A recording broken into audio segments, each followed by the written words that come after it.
Hey, what's going on, you guys? Welcome to a new video. Today we are doing a new install on the 2022 Subaru WRX. So today we got some billet parts we're going to install from Motorsports. They actually have a set of billet parts you can buy for the engine bay, the WRX, which is pretty cool. You can choose between red and blue. We went with blue, and here is the box if you do decide to buy all of them.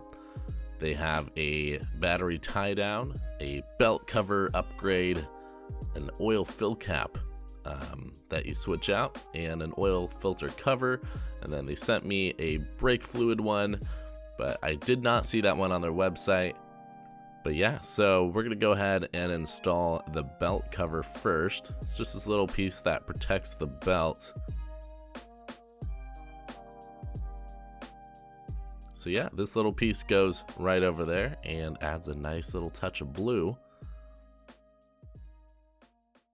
All right, so next up we got an engine oil cap. So here is that. Looks absolutely awesome.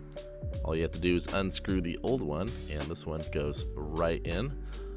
And yeah, so for the rest of them, the oil filter cap actually just pops right on, and you just twist it, and it is stuck on there. And then the brake fluid one, same thing, just pop it right on. The only hard part about this install was the battery tie down. I couldn't even record that with one hand, since those little rods that connect on each side connect pretty far down, and you need to make sure it goes into a little hole to hold it on the bottom. So anyway, that's it for the install. Very easy, makes your engine bay look a whole lot cooler. So thanks to Motorsports for sending these out. Make sure you guys check them out. I will have a link in the description down below for you guys. So anyway, I hope you guys enjoyed. Drop a like if you did, and I'll see you guys in the next video. Peace out, everybody.